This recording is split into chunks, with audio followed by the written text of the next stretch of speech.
Hello दोस्तों, मैं कुलवीर सिंह आपका स्वागत करता हूं अपने इस यूट्यूब चैनल में। देखिए, आज हम आपको परिसंचरण तंत्र मतलब कि रक्त के बारे में पढ़ाने के लिए जा रहे हैं। पूरे रुधिर के बारे में हम आपको समझाएंगे। ठीक है, देखिए शुरू करते हैं। देखिए, परिसंचरण तंत्र के बारे में अगर हम बात करें तो देखिए, रुधिर परिसंचरण की खोज विलियम हार्वे ने की थी। किसने की थी? विलियम हार्वे ने। और रुधिर परिसंचरण सदैव एक दिशा में होता है।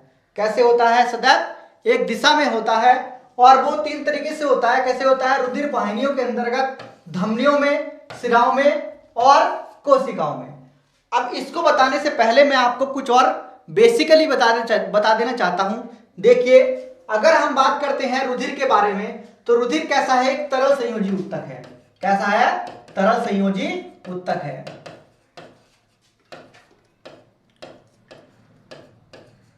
कैसा है? एक तरल संयोजी उत्तक है। अगर हम बात करते हैं रुधिर के बारे में तो रुधिर क्या है? एक तरल संयोजी उत्तक है। और परिसंचरण तंत्र को आप जानते ही हैं, वो उसकी खोज किसने की थी? विलियम हार्वे ने की थी। अगर हम बात करते हैं, देखिए रुधिर के बारे में, अगर रुधिर की हम बात करें कि रुधिर का जो अध्ययन किया जाता है वो किस में किया जाता है? हिमेटोलॉजी में। हिमेटोलॉजी के अंतर्गत क्या है? रुधिर का अध्ययन किया जाता है। और रुधिर के अध्ययन करने वाले को क्या कहा जाता है? हिमेटोलॉजिस्ट। क्या कहा जाता है? हिमेटोलॉजिस्ट। हिमेटोलॉजिस्ट कहा जाता है रुधिर के अध्ययन करने वाले को, जो रुधिर का अध्ययन करता है। देखिए, अगर हम बात करें कि रुधिर को नापने के लिए किस इकाई का या किस यंत्र का प्रयोग किया जाता है तो हीमोसाइटोमीटर का। हीमोसाइटोमीटर का प्रयोग किया जाता है रुधिर को मापने के लिए। अगर हम रुधिर की बात करें कि रुधिर का पीएच मान कितना होता है, पावर ऑफ हाइड्रोजन की बात करें तो 7.4 होता है। कैसा होता है? 7.4। मतलब कि आपने देखा होगा, अगर हम बात करते हैं स्केल के बारे में, कौन सी स्केल? जिस अम्लीय और क्षारीय जो बिलियन के बारे में बताती है, अगर बात करें तो हम वो 0 से लेकर के 14 तक होती है। ठीक है, और पॉइंट जो उदासीन होता है वो 7 होता है। और 7 से बढ़कर के अगर कोई भी पीएच वैल्यू होती है तो वो कौन सी होती है? क्षारीय होती है। तो इसलिए हमारा रुधिर जो है वो एक क्या है? क्षारीय है। कैसा है? क्षारीय और जल में घुलनशील। कैसा है ये? पानी में घुल जाने वाला। पानी में घुल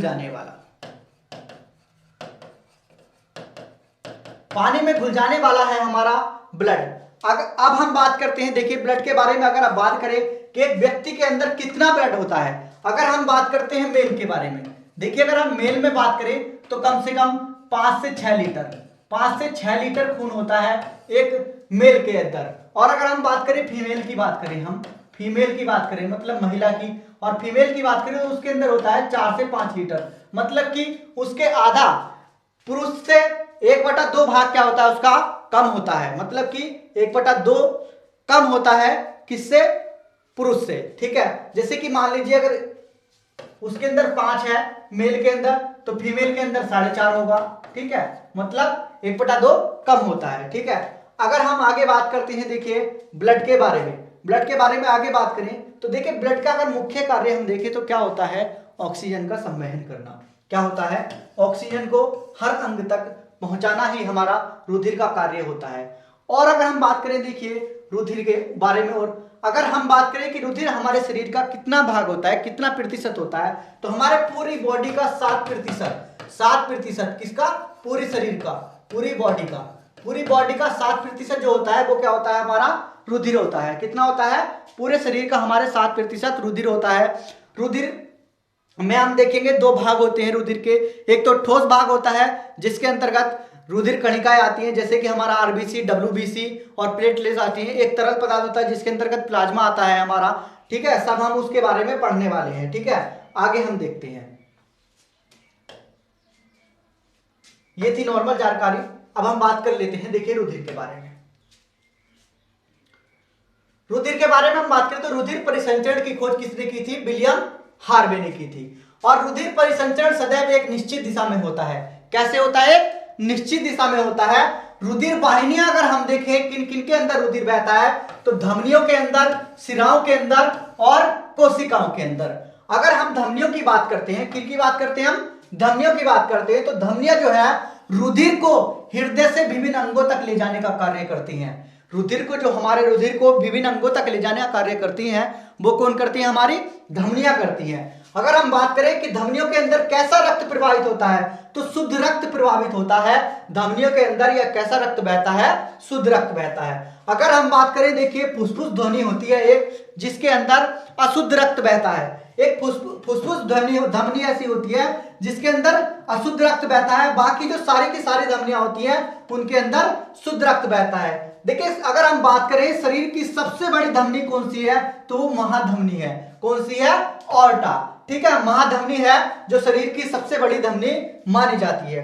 अब अगर हम बात करें सिराओं के बारे में, तो देखिए ये सिरा रुधिर को विभिन्न अंगों से हृदय में ले जाने का कार्य करती हैं। जो रुधिर को वापस लेकर के आती हैं हृदय तक, तो वो कौन लाने का कार्य करती है, हमारी सिराएं करती हैं। और सिराओं में हमेशा कैसा रक्त बहता है, अशुद्ध रक्त बहता है। धमनियों में शुद्ध बहता है और सिराओं में कैसा बहता है, अशुद्ध बहता है। जबकि एक ध्वनि है फुसफुस धमनी, फुसफुस सिरा, फुसफुस सिरा के अंदर कैसा रक्त बहता है, हमेशा शुद्ध रक्त बहता है। और मैंने बताया था फुसफुस ध्वनि के अंदर कैसा रक्त बहता है, अशुद्ध रक्त बहता है। इनमें दोनों में इतना ही अंतर है कि जो धमनी होगी फुसफुस, उसके अंदर अशुद्ध रक्त होगा, और फुसफुस जो सिरा होगी उसके अंदर कैसा होगा, अशुद्ध रक्त होगा, शुद्ध रक्त होगा, सॉरी।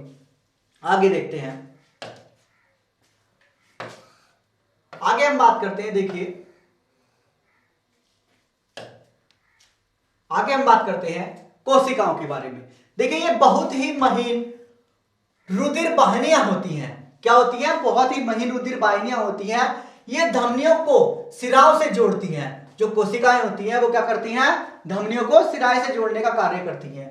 अब रुधिर के बारे में हम बात कर लेते हैं। देखिए मैंने आपको बताया था कि रुधिर क्या है, एक तरल संयोजी ऊतक है। कैसा है, तरल संयोजी ऊतक है। रुधिर दो अवयवों से मिलकर बना होता है। किससे बना होता है, दो अवयवों से। एक प्लाज्मा और एक क्या होता है, रुधिर, मतलब कि ब्लड सेल्स।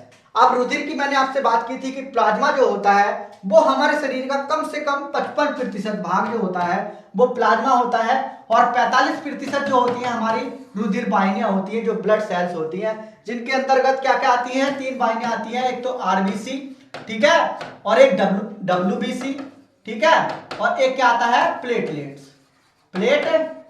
आती है। ठीक है, ये तीनों चीज आती हैं हमारी रुधिर कोशिकाओं के अंतर्गत। अगर हम बात करें, देखिए प्लाज्मा की अगर हम बात करें, तो देखिए कैसा होता है, ये हल्के पीले रंग का होता है। कैसा होता है, हल्के पीले रंग का। हल्के पीले रंग का तरल पदार्थ होता है। देखिए रंगहीन तरल है। भले ही कहा जाता है कि रंगहीन, इसके अंदर कोई रंग नहीं होता, मगर हम कहते हैं कि ये हल्के पीले रंग का दिखाई देता है। कैसा दिखाई देता है, ये हल्के पीले रंग का। और इसके अंतर्गत 90%, देखिए 90% अगर हम बात करें तो जल होता है। कितना होता है, 90% जल होता है इसके अंदर, और 1% क्या होता है, ग्लूकोज होता है। कितना होता है, 1%। अगर 1% की बात करें तो 1% में क्या होता है, ग्लूकोज। ठीक है, ग्लूकोज की मात्रा होती है 1%। और बात करें हम 9%, तो देखिए 9% जो होता है इसके अंदर प्रोटीन पाए जाते हैं, प्रोटीन। अब 9% में देखिए कौन कौन से प्रोटीन होते हैं। अगर हम बात करें 9% में क्या होता है, प्रोटीन होती है। अब प्लाज्मा के अंदर कौन कौन सी प्रोटीन होती है, देखिए थ्रोम्बिन प्रोटीन, एक प्रोथ्रोम्बिन, एक फाइब्रोनोजन,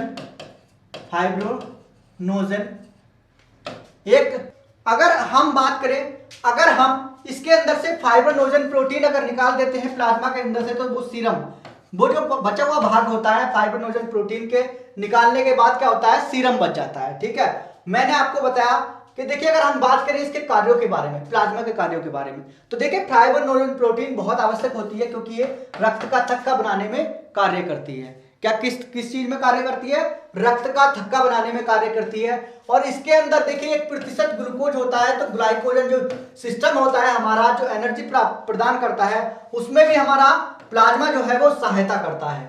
कौन करता है, हमारा प्लाज्मा उसका संवहन करता है पूरे शरीर के अंदर। ठीक है, उसका संवहन करने में हमारी सहायता करता है। आगे देखिए, आगे देखते हैं नेक्स्ट पार्ट। देखिए हम बात कर लेते हैं रुधिर वाहिनियों के बारे में। देखिए रुधिर कोशिकाएं, ब्लड सेल्स। अब देखिए रुधिर ब्लड सेल्स जो होती है वो 3 भागों में बटी होती है। एक तो लाल रक्त कणिकाएं जिनको आरबीसी बोला जाता है, श्वेत रक्त कणिकाएं जिनको डब्ल्यूबीसी बोला जाता है, और एक प्लेटलेट्स। अगर हम बात करते हैं पहले देखिए आरबीसी, और इसको एक अन्य नाम से बुलाया जाता है जो डॉक्टर लोग बुलाते हैं इरिथ्रोसाइट्स। क्या कहते हैं वो? इसको इरिथ्रोसाइट्स कहते हैं। आरबीसी का एक अन्य नाम अगर आ जाए पेपर के अंदर तो उनको क्या कहा जाता है? इरिथ्रोसाइट। ये गोलाकार होती हैं। कैसी होती है? ये गोलाकार की होती हैं। कैसी होती है? ये गोलाकार की होती हैं। ठीक है, इनके अंदर केंद्रक अनुपस्थित होता है, मगर इसके अंदर एक अपवाद है, ऊंट और लामा। ऊंट और लामा, ऊंट और लामा, ये भी लामा भी एक ऊंट के जैसा ही होता है, एक प्राण, एक जीव होता है जो स्तनधारी होता है। कैसा होता है? स्तनधारी। स्तनधारी कैसा होता है? वो स्तनधारी ऊंट के जैसा ही होता है, ऊंट की एक छोटी प्रजाति होती है। तो ये एक अपवाद है जिनकी कोशिका के अंदर हमेशा केंद्रक पाया जाता है, आरबीसी के अंदर। किन के अंदर? आरबीसी के अंदर। ठीक है, लाल रंग जो होता है वो हीमोग्लोबिन के कारण होता है। आरबीसी का जो लाल रंग होता है वो हीमोग्लोबिन के कारण होता है। और मैंने आपको बताया था कि हीमोग्लोबिन के अंदर क्या पाया जाता है? पहली बात तो एक आयरन धातु पाई जाती है, आयरन धातु।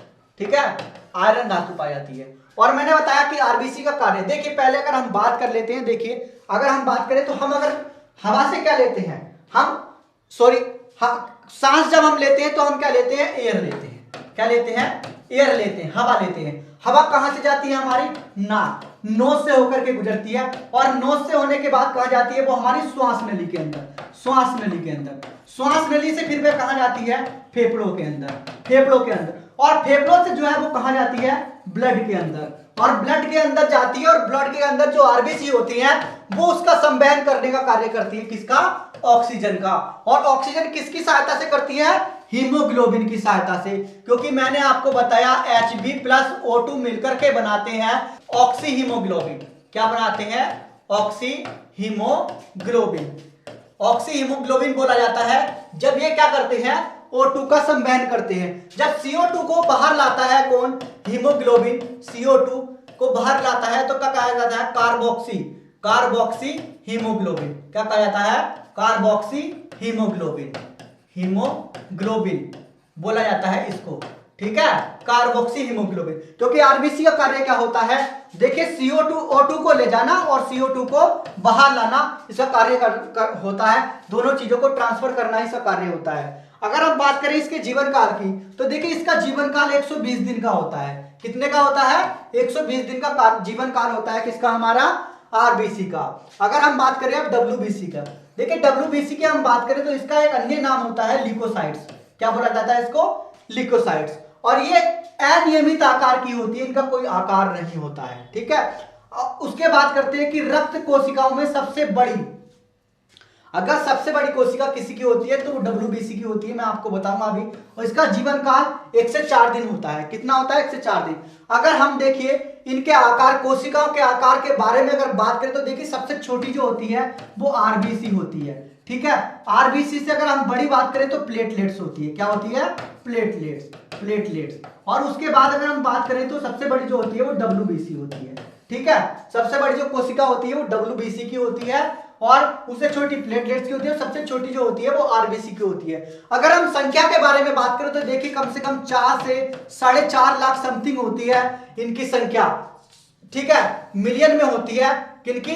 इनकी संख्या आरबीसी की। ठीक है, और सबसे कम जो होती है वो इनकी होती है, और कम से कम 1.5 लाख जो होती है वो किसकी होती है? हमारी प्लेटलेट्स की संख्या होती है। और सबसे कम हजारों में जो होती है वो किसकी होती है?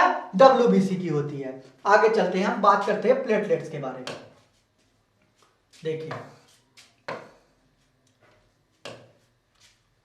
देखिए बात करते हैं प्लेटलेट्स के बारे में। प्लेटलेट्स के बारे में बात करें तो ये सूक्ष्म और रंगीन होती हैं। कैसी होती है? सूक्ष्म एवं रंगीन होती है। और मैंने बताया आपको कितनी इनकी संख्या होती है? 1.5 लाख होती है। ठीक है, अगर हम बात करें तो इनमें भी केंद्रक नहीं पाया जाता है। इनके अंदर भी केंद्रक नहीं पाया जाता है। इनके अंदर भी केंद्रक नहीं पाया जाता है। अब बात करते हैं, देखिए रक्त कोशिका, आरबीसी, डब्ल्यूबीसी और प्लेटलेट्स, इन सभी का निर्माण कहां होता है? अस्थि मज्जा या बोन मैरो के अंदर। किसके अंदर होता है? Bone marrow. बोन मैरो के अंदर इनका निर्माण होता है, अस्थि मज्जा के अंदर। देखिए एक जो होता है मध्य वाली, जो देखो हमारी त्वचा है, इससे नीचे जो मध्य वाली त्वचा होती है उसके नीचे क्या होता है, हमारा क्या होता है, बोन मैरो होता है। और बोन मैरो के अंदर ही हमारा क्या होता है, ब्लड का निर्माण होता है। यहाँ हम देखें कि जैसे कि हमारी ये अस्थि है, तो इसके बीच के अंदर इसके बीच में क्या होता है, यहाँ पर बोन मैरो होता है, जिससे हमारे ब्लड सेल्स जो बनती हैं हमारी, ठीक है, ब्लड कोशिकाएं बनती हैं, जो आरबीसी हो, डब्ल्यूबीसी हो या प्लेटलेट्स हो। अगर हम बात करें, देखिए अगर हम बचपन की बात करें, जो नवजात शिशु होते हैं, नवजात शिशु, अगर हम इसकी कब्रिस्तान की बात करें, तो देखिए अगर हम कब्रिस्तान की बात करें तो इसका क्या होता है, आरबीसी का जो कब्रिस्तान होता है वो क्या होता है, स्प्लीन या पीलिया को कहा जाता है, लीवर को या पीलिया को बोला जाता है, ठीक है, इसका कब्रिस्तान बोला जाता है। तब बोला जाता है जब हम बड़े हों, ठीक है, नवजात शिशु ना हो। नवजात शिशु के अंदर जो निर्माण होता है वो लीवर के अंदर होता है, निर्माण होता है आरबीसी का, वो कहां होता है, नवजात शिशु के अंदर, वो लीवर के अंदर होता है। और मृत्यु जो होती है वो कहां होती है, कब, उसमें होती है पीलिया के अंदर, जब हम क्या होते हैं, बड़े होते हैं। और अगर छोटे होते हैं, नवजात होते हैं, तो मृत्यु कहां होती है, पर बोन मैरो के अंदर होती है, और जन्म कहां होता है, लीवर के अंदर होता है, ठीक है, इतनी बात। और देखिए अगर हम डब्ल्यूबीसी की बात करते हैं, डब्ल्यूबीसी की मृत्यु जो है वो हमारे ब्लड के अंदर ही हो जाती है। कहां पर हो जाती है, हमारे ब्लड के अंदर ही हो जाती है। और प्लेटलेट्स की भी हमारी क्या होती है, लीवर या स्प्लीन या तिल्ली जिसे बोलते हैं, उसके अंतर्गत होती है, ठीक है।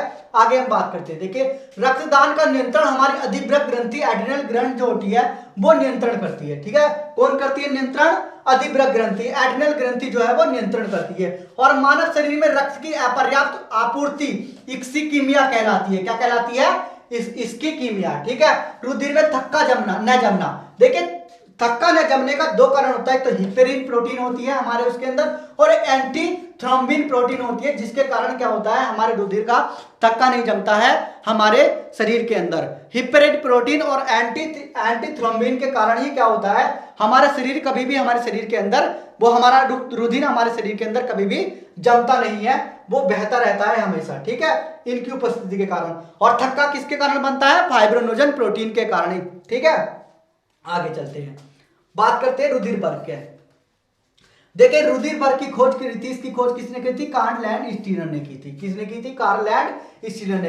रुधिर वर्ग दो प्रोटीनों से बना होता है, दो प्रोटीन पाए जाते हैं इसमें, एक तो एंटीजन और एक एंटीबॉडी, ठीक है। जब इन्होंने खोज की कार्ल लैंड स्टीनर ने, तो इन्होंने देखा रुधिर के अंदर दो प्रोटीन है, एक तो एंटीजन और एक एंटीबॉडी, ठीक है।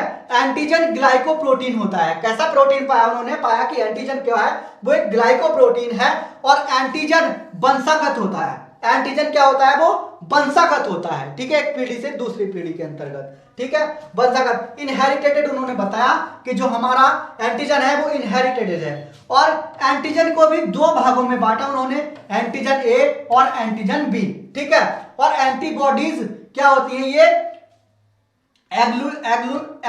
एग्लूटिनिम्स बोला जाता है, इनको क्या बोला जाता है, एग्लूटिनिम्स बोला जाता है, एग्लूटिनिम्स बोला जाता है। एंटीबॉडी रुधिर प्लाज्मा या फिर सीरम में पाए जाते हैं। कहां पर पाए जाते हैं ये एंटीबॉडी, रुधिर प्लाज्मा के अंदर पाए जाते हैं या सीरम के अंदर। मैंने बताया था आपको, फाइब्रिनोजन प्रोटीन निकालने के बाद जो बच जाता है वो हमारा क्या बच जाता है, सीरम बच जाता है, ठीक है। आगे चलते हैं, देखिए आगे हम बात करते हैं। देखिए अगर हम बात करें, देखिए एंटीबॉडीज भी दो प्रकार की होती है। कौन कौन सी होती है, एंटीबॉडी ए और एंटीबॉडी बी, ठीक है। अब ये शुद्ध प्रोटीन रूप में होते हैं, किस तरीके से होते हैं। अब देखिए हम बात करते हैं किन किन के अंदर जो है, जो एंटीबॉडी पाई जाती है और किन के अंदर एंटीजन पाई जाती है। अगर देखिए हमारे पास रुधिर वर्ग ए है, तो उसके अंदर एंटीजन ए होगा और एंटीबॉडी क्या होगी, हमारी बी होगी। अगर हमारा रुधिर वर्ग बी है, तो उसके अंदर एंटीजन बी होगी और एंटीबॉडी क्या होगा, ए होगा। और अगर हमारा रुधिर वर्ग जो है ए बी है, तो उसके अंदर एंटीजन हमारा ए बी होगा और उसके अंदर कोई भी एंटीबॉडी नहीं पाई जाएगी। और हमारा रुधिर वर्ग अगर ओ है, तो उसके अंदर कोई भी एंटीजन नहीं होता, उसके अंदर एंटीबॉडी होती है ए बी। इसलिए कहा जाता है कि जो ए बी प्लस होता है, ए बी प्लस जो होता है वो क्या होता है, सर्वग्राही होता है। कैसा होता है, सर्वग्राही। उसको किसी का भी ब्लड दे दीजिए आप, वो सर्वग्राही है। क्या, हमारा ए बी पॉजिटिव। और जो ओ निगेटिव होता है वो सर्वदाता होता है। क्या होता है, सर्वदाता। वो निगेटिव जो होता है हमारा वो क्या होता है, सर्वदाता। ठीक है, इसलिए कहा जाता है क्योंकि उसके अंदर कोई भी एंटीजन नहीं पाई जाती है, और जो ए बी होता है उसके अंदर कोई भी एंटीबॉडी नहीं पाई जाती, इसी के कारण उसको क्या कहा जाता है, सर्वग्राही, और उसको सर्वदाता कहा जाता है। देखिए बात करें हम आगे तो रुधिर वर्ग ओ वाला व्यक्ति किसी भी ग्रुप के व्यक्ति को रुधिर दे सकता है, मगर कौन सा, ओ माइनस वाला, ओ प्लस वाला नहीं, ओ प्लस वाला नहीं, ओ माइनस वाला रुधिर वर्ग अगर व्यक्ति है, ये आ जाता है कभी कभी कि ओ निगेटिव या ओ पॉजिटिव, अगर वो खाली ओ दे तो आप लगा सकते हो कि वो ओ वर्ग वाला जो है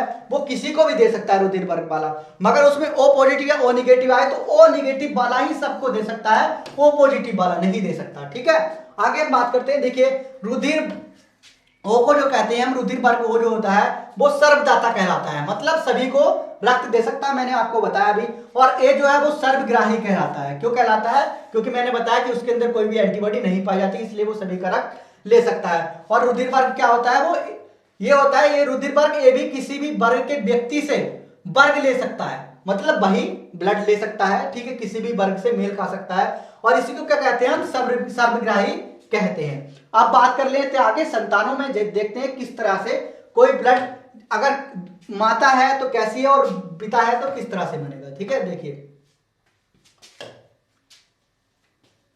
अगर ए है, अगर दोनों का ब्लड ग्रुप ए है तो क्या हो सकता है, ब्लड ग्रुप ए हो सकता है या ओ हो सकता है उनकी संतान के अंदर। अगर माता पिता दोनों ए हैं तो उनके अंदर क्या हो सकता है, ब्लड ग्रुप ए हो, संतान के अंदर ए हो सकता है या ओ हो सकता है। और कौन सा नहीं हो सकता है, ना तो ए हो सकता है ना ए बी हो सकता है, सॉरी इन्होंने गलती कर दिया, बी, इसमें होगा बी, ना तो बी हो सकता है और ना ही ए बी हो सकता है। ठीक है, अगर हम बात करें ए और बी की, अगर माता ए या पिता बी कोई सा भी इनमें से हो तो कौन सा ब्लड बन सकता है, A B, B B, A B B और ओ।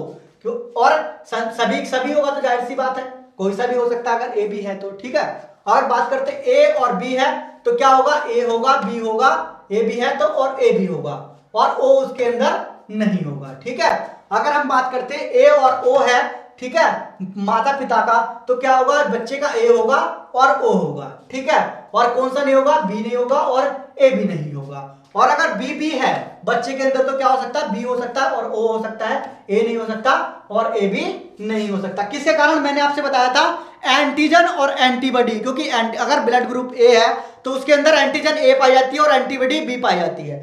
ठीक है, इसी के कारण होने के कारण क्या होता है, इनका ब्लड ग्रुप अलग होता है। ठीक है, अब बात करते हैं ए और ए बी होगा तो उसका ए हो सकता है, बी हो सकता है और ए बी हो सकता है, ओ नहीं हो सकता। ठीक है, आगे देखिए अगर बी और ओ है तो बी हो सकता है और ओ हो सकता है, ए नहीं हो सकता और बी नहीं हो सकता। ठीक है, आगे ए बी, अगर ए बी है दोनों का तो ए हो सकता है, बी हो सकता है, ए बी हो सकता है, मगर ओ नहीं हो सकता, क्योंकि मैंने आपको बताया था कि एक ओ के अंदर क्या होता है, दोनों एंटीबॉडी पाई जाती है, ए बी दोनों। ठीक है, अगर ए बी और ओ है तो क्या हो सकता है, ए हो सकता है, बी हो सकता है, ए बी नहीं हो सकता और ओ नहीं हो सकता। ठीक है, अगर ओ है तो ओ होगा, और कौन सा नहीं हो सकता, ए नहीं हो सकता, ए बी नहीं हो सकता और बी नहीं हो सकता। ठीक है, आगे हम बात कर लेते हैं, देखिए आरएच फैक्टर के बारे में। ठीक है, देखिए आरएच फैक्टर के बारे में हम बात करें तो देखिए आरएच कारक एंटीजन या फिर एंटीजन, आरएच एंटीजन, जब हमारे दो वैज्ञानिक थे कार्ल एंड स्टीनर और बार्नर ने खोज किया, एक बंदर की प्रजाति के अंदर देखा, उन्होंने देखा कि कोई ब्लड के अंदर कोई ना कोई कमी और हो रही है, जिसके कारण कोई भी बच्चा होता है उसकी जैसे कोई माता पिता होते हैं, गर्भ के अंदर किसी संतान की मृत्यु हो जाती है। क्या कारण है ऐसा मृत्यु होने का, क्योंकि जब हमने सारे वर्गों की खोज कर ली, सारा का सारा हमने नियम देख लिया रुधिर का, तो ऐसा रुधिर के अंदर क्या हो रहा है जिसके कारण जो बच्चा है वो माता के पेट में ही उसकी मृत्यु हो जाती है। ऐसा क्या कारण पाया गया जिसके कारण ऐसा होता है, तो ऐसा कारण पाया गया कि उन्होंने देखा, कार्ल एंड स्टीनर और बार्नर ने देखा कि रेसिस नामक एक बंदर, क्योंकि कहा जाता है कि हम बंदर, हमारे जो पूर्वज हुए हैं वो बंदर ही हुए हैं। क्या हुए हैं हमारे पूर्वज, बंदर हुए। तो उन्होंने क्या किया कि पहले बंदर के अंदर ही खोज की और एक रेसिस नामक बंदर के अंदर एक फैक्टर निकाला उन्होंने, आरएच कारक, जिसको कहा जाता है आरएच फैक्टर, एक अलग प्रकार की एंटीजन निकाली। ठीक है, यह क्या होती है, यह मनुष्यों में भी पाया जाता है।